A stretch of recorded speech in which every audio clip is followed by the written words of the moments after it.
Hello guys. जैसे कि हमने अपनी सामान्य अध्ययन की सीरीज़ शुरू करी थी, उसी क्रम में आज हमारा अगला वीडियो रहेगा जिसमें हम टोटल 50 एमसीक्यू देखेंगे और अपना एक टॉपिक क्लियर करेंगे। तो शुरू करते हैं अपने पहले सवाल से, आज़ाद दस्ता का गठन किसके द्वारा किया गया? तो जो आज़ाद दस्ता का जो गठन किया गया था, वो किया गया था जयप्रकाश नारायण के द्वारा, ठीक है? हमारा जो ऑप्शन नंबर ए है जयप्रकाश नारायण, इनके द्वारा आज़ाद दस्ता का गठन किया गया था। ऋग्वेद में बिहार के लिए किस शब्द का प्रयोग किया गया है? तो जो ऋग्वेद में बिहार के लिए जो शब्द का प्रयोग किया गया है, वो है कीटक, ठीक है? ऑप्शन नंबर जो बी है कीटक, ये शब्द यूज़ हुआ है ऋग्वेद में बिहार के लिए। असहयोग आंदोलन के दौरान बिहार में द मदरलैंड नामक अखबार का प्रकाशन किसके द्वारा किया गया? तो जो असहयोग आंदोलन के दौरान जो द मदरलैंड नामक जो अखबार का प्रकाशन किया गया था, वो किया गया था मजहरूल हक द्वारा, ठीक है? जो हमारा ऑप्शन नंबर ए होगा मजहरूल हक द्वारा बिहार में असहयोग आंदोलन के दौरान द मदरलैंड नामक अखबार का प्रकाशन किया गया था।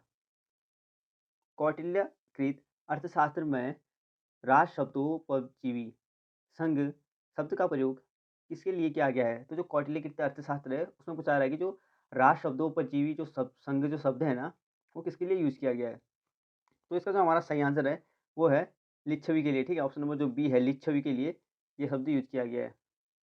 बिहार विद्यापीठ की स्थापना कब की गई?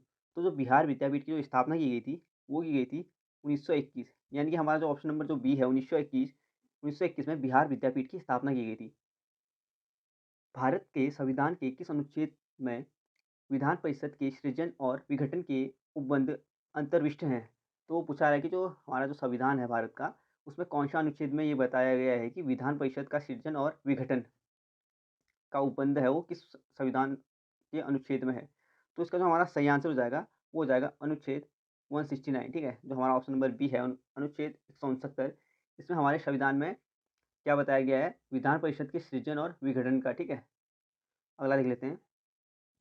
महाधिवक्ता निम्नलिखित में से किसके पश्चात पर यह पद धारण करता है? तो जो महाधिवक्ता जो पद धारण करते हैं, वो किसकी इच्छा के अनुसार करते हैं? सीधे-सीधे ये पूछा जा रहा है, ठीक है?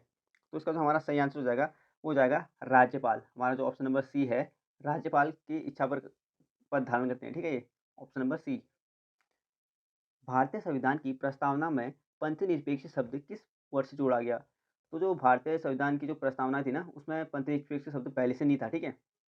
इसको क्या किया था, संविधान में जोड़ा गया था। तो हमारा इसका जो सही आंसर होगा कि कब जोड़ा गया था, तो 1976 में जोड़ा गया था, ठीक है? ऑप्शन नंबर जो हमारा सी है 1976 में हमारे संविधान में क्या जोड़ा गया था, पंथनिरपेक्ष शब्द को जोड़ा गया था। भारत में पंचायती राज व्यवस्था की शुरुआत कब हुई? तो जो भारत में पंचायती राज व्यवस्था की जो शुरुआत हुई थी, वो कब हुई थी? इसका हमारा सही आंसर है 2 अक्टूबर 1959, ठीक है? यानी 2 अक्टूबर 1958 59 को सॉरी 2 अक्टूबर 1959 को हमारे संविधान में पंचायती राज व्यवस्था की शुरुआत हुई थी, यानी ऑप्शन नंबर जो ए है वो बिल्कुल सही है। ली कमीशन निम्नलिखित में से किससे संबंधित है? तो जो ली कमीशन संबंधित है, वो किससे संबंधित है? भारतीय सिविल सेवा से, ठीक है? ऑप्शन नंबर ए जो हो गया बिल्कुल सही है कि ली कमीशन का संबंध भारतीय सिविल सेवा से है। भारत सचिव का पद निम्नलिखित में से किसके द्वारा बनाया गया था? तो जो भारत सचिव का जो पद बनाया गया था, वो बनाया गया था 1858 का भारत शासन अधिनियम, यानी जो हमारा ऑप्शन नंबर सी होगा 1858 के भारत शासन अधिनियम के अनुसार भारत सचिव का पद बनाया गया था। भवानी मंदिर की रचना किसके द्वारा की गई थी? तो जो भवानी मंदिर की जो रचना की गई थी, वो की गई थी अरविंद घोष द्वारा, ठीक है? हमारा जो ऑप्शन नंबर ए हो जाएगा अरविंद घोष, उनके द्वारा भवानी मंदिर की रचना की गई थी। निम्नलिखित में से किसने भारत में अंग्रेजी शिक्षा की नींव डाली? इम्पोर्टेंट है, ठीक है? तो भारत में जो अंग्रेजी शिक्षा की नींव डाली गई थी, वो डाली थी 1813 के चार्टर एक्ट से, बिल्कुल सही है पहला option. General committee of public instruction 1823 द्वारा, ये भी बिल्कुल सही है। तो हमारा जो ए और 2 सही हो गया, ठीक है? तीसरा देख लेते हैं, प्राच्यविद एवं आंग्लविद विवाद, ठीक है? तो हमारा तीसरा ऑप्शन भी सही है। तो इसका जो हमारा सही आंसर बनेगा, वो कौन-सा बनेगा? ऑप्शन नंबर डी, ठीक है? 1, 2 और 3 क्या हैं? सारी सही हैं। इनके अनुसार क्या डाली थी, भारत में अंग्रेजी शिक्षा की नींव डाली थी। फिनिक्स फॉर्म की स्थापना किस व्यक्ति के द्वारा की गई थी? तो जो फिनिक्स फॉर्म की जो स्थापना की गई थी, वो की गई थी महात्मा गांधी, ठीक है? हमारा जो ऑप्शन नंबर ए हो जाएगा महात्मा गांधी द्वारा फिनिक्स फॉर्म था उसकी स्थापना की गई थी।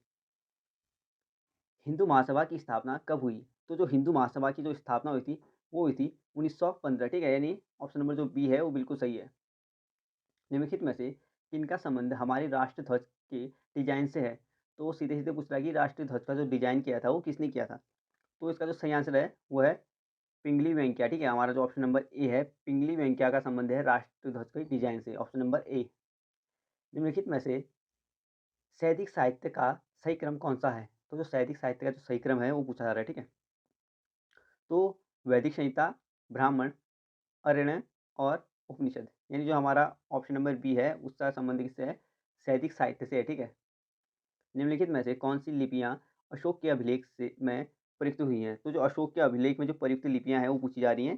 तो इसमें ब्राह्मी हुई है, खरोष्टी हुई है और अरमैक हुई है, ठीक है? कहीं-कहीं पे इसको अरमाइक भी लिखा है, तो एक ही बात है, ठीक है? ब्राह्मी, खरोष्टी और अरमाइक, यानी जो हमारा ऑप्शन नंबर जो बी है, ये हमारा बिल्कुल सही है। अशोक के अभिलेख में जो प्रयुक्त लिपियाँ हैं, ब्राह्मी है, खरोष्टी और अरमाइक है। सूची 1 को सूची 2 के साथ सुमेलित कीजिए और नीचे दिए गए कूट का प्रयोग करके सही उत्तर बताना है, ठीक है? तो देख लेते हैं, एक साइड हमें लेखक दिए हैं और दूसरी साइड रचनाएँ दी हैं, ठीक है? तो मेगास्थनीज, मेगास्थनीज ने क्या लिखी है? कौन-सी रचना करी है? इंडिका लिखी है, ठीक है? मेगास्थनीज के द्वारा की जो रचना है इंडिका है, यानी ए का हो जाएगा 3 और दूसरा जो है टॉमली। तो जो टॉमली है, इसके द्वारा रचना की गई है जियोग्राफी की, ठीक है? यानी हमारा बी का हो जाएगा 1 और जो पिलनी है, पिलनी द्वारा जो रचना है की गई है, वो की गई है नेचुरल हिस्टोरी का। तो जो सी का हो जाएगा वो हो जाएगा 2 हेनसांग, हेनसांग द्वारा शिव की लिखी गई है, ठीक है? और जो हेनसांग जो भारत आया था ना, उसकी जो उसके बारे में जो यात्रा वृत्तांत लिखा है, वो शिव की में ही लिखा गया है। तो हमारा जो सही आंसर हो जाएगा मेगास्थनीज इंडिका, टॉमली हो गया जियोग्राफी और प्लिनी हो गया नेचुरल हिस्टोरी का, हेनसांग हो गया शिव की। तो हमारा जो सही कूट है, वो हो जाएगा ऑप्शन नंबर सी, ठीक है? हमारा ऑप्शन नंबर सी क्या है? बिल्कुल सही है। किस काल में सर्वप्रथम कृषि उत्पादन शुरू हुआ था? तो कृषि उत्पादन जो कौन से काल में सबसे पहले शुरू हुआ था, वो हुआ था नवपाषाण काल में, ठीक है? हमारा जो ऑप्शन नंबर बी हो जाएगा, नवपाषाण काल में सबसे पहले क्या हुआ था? कृषि कार्य शुरू हुआ था, ठीक है? Option number B. Sher Shah और अकबर के बीच भू राजस्व प्रशासन से संबंध में कौन-सा व्यक्ति संबंधित था? तो जो शेर शाह और अकबर के बीच पूछा जा रहा है कि जो भू राजस्व प्रशासन था ना, उससे संबंधित व्यक्ति कौन था? तो इसका जो सही आंसर है, वो है टोडरमल, ठीक है? ऑप्शन नंबर जो डी है, टोडरमल संबंधित था शेरशाह और अकबर के बीच भू राजस्व प्रशासन के संबंध में। सिक्कों का टकसाल का नाम लिखवाने पर, जो सिक्कों के टकसाल का नाम जो लिखवाने पर एवं अपनी छवि अंकित कराने की प्रथा किसने शुरू की थी? तो जो सिक्कों का जो टकसाल होता है ना, पूछा रहा है कि अपना नाम लिखवाने और अपनी छवि जो बनाने की जो प्रथा शुरू करी थी, वो किसके द्वारा की गई थी? तो इसका जो हमारा सही आंसर हो जाएगा, वो हो जाएगा, ये सबसे पहले शुरू किया था जहांगीर ने, ठीक है? ऑप्शन नंबर सी हमारा बिल्कुल सही है, जहांगीर द्वारा शुरू किया गया था सिक्कों पर अपना नाम लिखवाना और अपनी छवि को अंकित कराने की प्रथा। चोल साम्राज्य की स्थापना किसने की थी? इम्पोर्टेंट है, ठीक है? तो जो चोल साम्राज्य की जो स्थापना की गई थी, वो की थी वि विजयालय ने, ठीक है? ऑप्शन नंबर जो सी है, विजयालय ने चोल साम्राज्य की स्थापना की थी। इनमें से किस राज्य में अरावली की पहाड़ियाँ हैं? तो 4 ऑप्शन दिए हैं, अरावली की पहाड़ियाँ पूछ रहा है। तो इसका जो सही आंसर हो जाएगा, वो हो जाएगा राजस्थान में, ठीक है? राजस्थान में है अरावली की पहाड़ियाँ, ऑप्शन नंबर जो ए हो जाएगा, बिल्कुल सही है। निम्न में से कौन-सी भू आकृति का निर्माण नदी की अपरदन क्रिया द्वारा होता है? तो जो नदी की जो अपरदन होता है ना नदी में, कौन-सी ऐसी भू आकृति है जिसके दौरान अपरदन के दौरान नदी में ये निर्माण होता है, ठीक है? तो इसका जो हमारा सही आंसर हो जाएगा, वो हो जाएगा गार्ज, ऑप्शन नंबर ए बिल्कुल सही है। गार्ज के द्वारा हमारी जो नदियाँ होती हैं ना, उनमें जो अपवर्तन होता है तो भू आकृति में निर्माण हो जाता है गार्ज का। अगला देखते हैं, निम्नलिखित में से कौन वलित पर्वत उदाहरण नहीं है? तो जो वलित पर्वत का जो उदाहरण नहीं है, वो नहीं है सिएरा नेवादा, ठीक है? ऑप्शन नंबर जो सिएरा नेवादा हो जाएगा, ऑप्शन नंबर डी, ये वलित पर्वत का उदाहरण नहीं है। दलहन तथा तिलहन में सर्वाधिक उत्पादन करने वाले राज्य हैं। तो जो दलहन और तिलहन है ना, तो पूछा जा रहा है कि सर्वाधिक उत्पादन करने वाला राज्य कौन-सा है दलहन और तिलहन का? तो इसका जो हमारा सही आंसर है, वो है मध्य प्रदेश, ठीक है? एमपी में देखा जाए तो दलहन और तिलहन का सबसे ज़्यादा उत्पादन होता है, ऑप्शन नंबर ए बिल्कुल सही है। निम्न में से किस देश में ग्रेट स्वेल झील स्थित है? तो जो ग्रेट स्वेल जो झील स्थित है, वो हमारे कौन से देश में है? कनाडा में है, ठीक है? ऑप्शन नंबर जो हमारा डी हो जाएगा कनाडा, इसमें क्या है? ग्रेट स्वेल झील स्थित है। निम्न में से किस गोलार्ध में हम्बोल्ट जलधारा बहती है? तो जो हम्बोल्ट जलधारा बहती है, वो कौन से गोलार्ध में बहती है? इसका हमारा सही आंसर है दक्षिणी गोलार्ध, ठीक है? ऑप्शन नंबर जो डी है दक्षिणी गोलार्ध, इसमें क्या बहती है? हम्बोल्ट जलधारा बहती है। अगला देख लेते हैं। चुक्सी सागर निम्नलिखित में से कहाँ स्थित है? तो जो चुक्सी सागर है वो स्थित कहाँ पे है? अटलांटिक महासागर में, ठीक है। ऑप्शन नंबर जो डी है, चुस्की सागर अटलांटिक महासागर में स्थित है। ऑप्शन नंबर डी बिल्कुल सही है। सुदूर दक्षिण में स्थित लैंडलॉक्ड देश कौन सा है? तो जो लैंडलॉक्ड देश है सुदूर दक्षिण में स्थित, वो कौन सा है हमारा? वो हो जाएगा लोसोथो, ठीक है, लेसोथो। ऑप्शन नंबर जो सी हो जाएगा लेसोथो। ये सुदूर दक्षिण में स्थित लैंडलॉक्ड देश है। किलिमंजारो पर्वत किस देश में स्थित है? तो जो किलिमंजारो पर्वत स्थित है वो है तंजानिया में, ठीक है। ऑप्शन नंबर जो हमारा सी है, तंजानिया में स्थित है किलिमंजारो पर्वत। पोलर सिल्क रोड निम्नलिखित में से कौन देश बना रहा है? तो जो पोलर सिल्क रोड है वो कौन सा देश बना रहा है? चीन बना रहा है, ठीक है। ऑप्शन नंबर जो बी हो जाएगा, चीन द्वारा बनाई जा रही है पोलर सिल्क रोड। भारत के कितने राज्य पाकिस्तान के साथ सीमा साझा करते हैं? तो जो भारत के जो राज्य सीमा साझा करते हैं पाकिस्तान के साथ, वो कितने हैं? 3 राज्य करते हैं, ठीक है। ऑप्शन नंबर जो हमारा बी हो जाएगा, 3 राज्यों द्वारा भारत के पाकिस्तान देश से क्या करती है? सीमा बनाई जा गई है। इको मार्क का चिन्ह क्या प्रदर्शित करता है?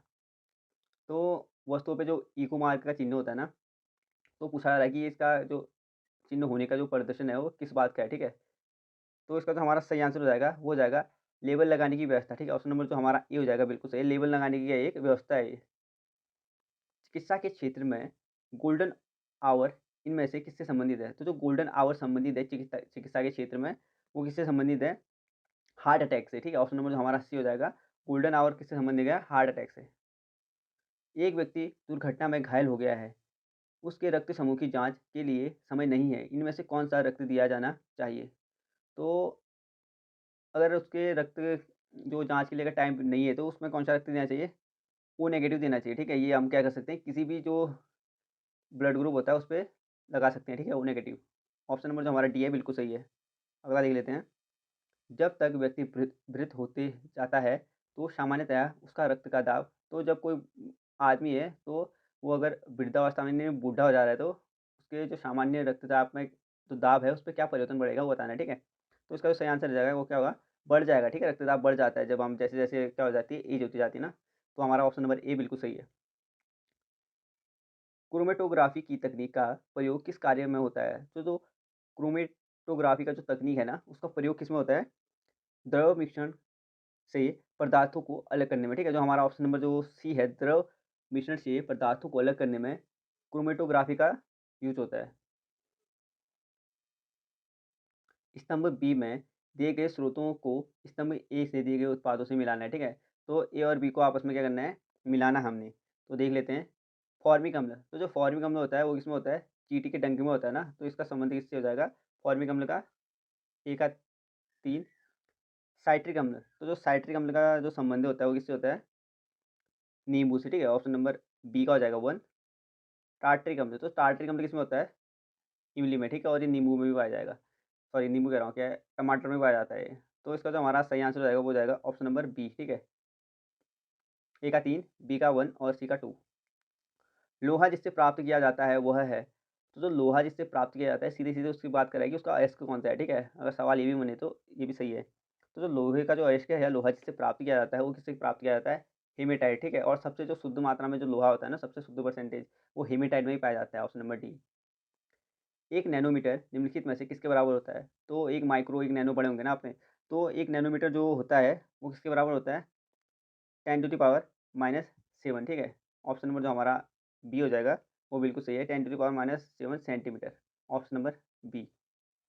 और 1 माइक्रोमीटर कितना होता है? 10 टू द पावर -6, ठीक है। अगला देखते हैं। पदार्थ के संवेग और वेग के अनुपात में कौन सी भौतिक राशि प्राप्त की जाती है? तो संवेग और वेग के अनुपात में पूछा जा रहा है कि कौन सी भौतिक राशि प्राप्त की जाती है, ठीक है। तो इसका हमारा जो सही आंसर हो जाएगा वो कौन सा हो जाएगा? द्रव्यमान। द्रव्यमान, जो द्रव्यमान बराबर क्या होता है? संवेग बट्टा वेग होता है ना, तो इसका जो हमारा सही आंसर हो जाएगा वो क्या आंसर हो जाएगा? Option number B. सड़क पर चलने की अपेक्षा बर्फ पर चलना कठिन है, क्योंकि? तो इसमें क्या होता है, बर्फ में हमें घर्षण कम प्राप्त होता है ना, तो हमारा और सड़क पे क्या होता है, घर्षण अच्छा प्राप्त होता है, जिससे क्या होती है, ग्रिप बनी रहती है हमारे पाँव की। तो इसका जो हमारा सही आंसर हो जाएगा, सड़क पर चलने की अपेक्षा बर्फ पर चलना कठिन है, क्योंकि बर्फ में सड़क की अपेक्षा घर्षण कम होता है। यानी हमारा जो ऑप्शन नंबर डी हो जाएगा वो हमारा बिल्कुल सही ऑप्शन है। प्रतिरोध का मान क्या होगा यदि परिपथ में विद्युत धारा 10 एम्पीयर तथा विभवांतर 12 वोल्ट हो? तो जब विद्युत धारा 10 एम्पीयर हो और विभवांतर बोल रहा है कि 12 वोल्ट हो, तो जो परिपथ में प्रतिरोध का मान ज्ञात करना है ना, तो इसका जो हमारा सही आंसर हो जाएगा वो कितना हो जाएगा 1.2 ठीक है। तो इसमें क्या होगा फॉर्मूला V/1 I होता है ना, तो V ऊपर 12/10 हो गया, तो हमारा जो ऑप्शन नंबर ए हो जाएगा बिल्कुल सही हो जाएगा। ज़्यादा डिटेल्स नहीं बता पा रहा हूँ मैं क्योंकि इसमें अभी सोर्स पढ़ाना है ना मैंने, खाली शॉर्ट एमसीक्यू डिटेल्स कर रहे हैं अभी हम। तो यदि चलती हुई वस्तु पर वस्तु का वेग दुगना हो जाता है, तो वस्तु की गतिज ऊर्जा क्या होगी? तो यदि अगर चलती हुई जो कोई वस्तु है उसका वेग सीधे दुगना कर देना है, तो उसकी जो गति ऊर्जा क्या हो जाएगी 4 गुना हो जाएगी, ठीक है? मल्टीप्लाई बाय 2 यानी 4 गुना हो जाएगी। मरुस्थल में मिर्ग मरीचिका उत्पन्न होने के क्या कारण है? तो हमें कभी-कभी मरुस्थल में क्या होता है पानी दिखाई देता है ना कि पानी है कहीं दूर करके, और कभी-कभी रोड की अपेक्षा जब हम कहीं सड़क पे होते हैं तो दूर कहीं अगर देखें तो हमें पानी है, ऐसा लगता है कि रोड में पानी है। तो ये जो कारण है वो बता रहा है कि किसके कारण होता है ये? तो इसका जो सही आंसर है प्रकाश का पूर्ण आंतरिक परावर्तन के कारण होता है, ठीक है? ये जो मरीचिका बनती है ना, ऑप्शन नंबर जो बी है वो बिल्कुल सही है, प्रकाश का पूर्ण आंतरिक परावर्तन के कारण होता है ये। सेल्सियस स्केल पर मानव शरीर का सामान्य तापमान होगा। तो जो सेल्सियस स्केल होता है, उसपे पूछा रहा है कि मानव शरीर का सामान्य तापमान क्या होता है? तो सीधे-सीधे ये है कि मानव शरीर का सामान्य तापमान क्या आता है, सेल्सियस स्केल पे अगर पता नहीं हमने, तो इसका जो हमारा सही आंसर हो जाएगा, वो हो जाएगा 37 डिग्री होता है, ठीक है? ऑप्शन नंबर जो हमारा सी है, बिल्कुल सही है कि 37 डिग्री होता है सेल्सियस स्केल पे मानव के शरीर का तापमान। किस सिद्धांत पर जेट इंजन कार्य करता है? तो जो जेट इंजन जो कार्य करता है, वो कार्य करता है रेखीय संवेग संरक्षण के सिद्धांत पे, यानी ऑप्शन नंबर जो हमारा सी हो जाएगा, वो बिल्कुल सही है कि रेखीय संवेग संरक्षण के सिद्धांत पे हमारा जेट इंजन कार्य करता है। फाउंटेन पेन का आविष्कार कौन थे? तो जो फाउंटेन पेन का जो आविष्कारक थे, वो कौन थे हमारे? वाटरमैन, ठीक है? ऑप्शन नंबर जो हमारा ए हो जाएगा, वाटरमैन द्वारा फाउंटेन पेन का आविष्कार किया गया था। तो हमने अपने 50 एमसीक्यू देख लिए हैं, तो अब टॉपिक देख लेते हैं, ठीक है? यूरोप महाद्वीप, तो यूरोप महाद्वीप के बारे में प्रायद्वीपों का प्रायद्वीप कहा जाता है, तो जो प्रायद्वीपों का प्रायद्वीप कहा जाता है, वो कहा जाता है यूरोप महाद्वीप को, ठीक है? यूरोप की सबसे लंबी नदी है, तो वो जो वोल्गा नदी है, वो यूरोप की सबसे लंबी नदी है।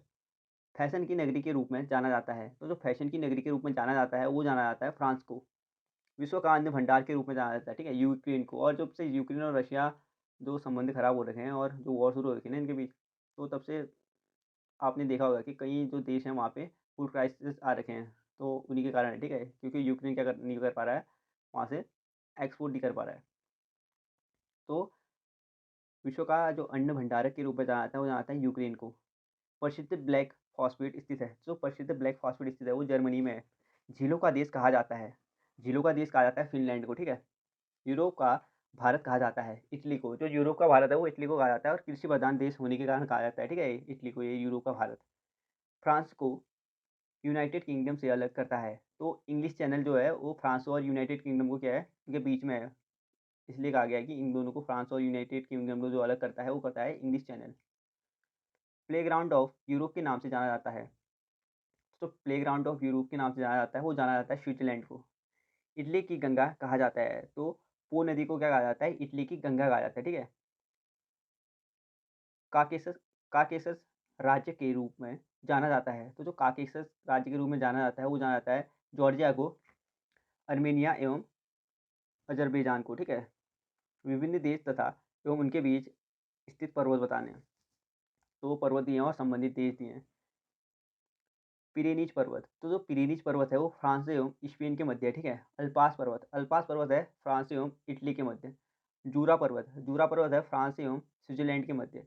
वास्चेस पर्वत, तो जो वास्चेस पर्वत है वो है फ्रांस एवं जर्मनी के मध्य। अटलांटिका में भारत ने अपना पहला शोध केंद्र स्थापित किया, तो जो अटलांटिका में भारत ने अपना पहला शोध केंद्र स्थापित किया था, वो क्या था, दक्षिणी गंगोत्री, ठीक है? 1983 में किया था, 1983 में दक्षिणी गंगोत्री अटलांटिका में भारत ने अपना पहला शोध केंद्र के रूप में स्थापित किया है। अटलांटिका में भारत ने अपना दूसरा शोध केंद्र, तो जो पहला शोध केंद्र था वो 1983 में था, ठीक है? 1983, और दूसरा कब था, 1989 यानी 1989 को, ठीक है? मैत्री में। तो हमने अपने 50 एमसीक्यू को देख लिए हैं और अपना टॉपिक क्लियर कर लिया है। वीडियो पसंद आए तो वीडियो को लाइक करें, कमेंट करें, चैनल को सब्सक्राइब करें। Thank you.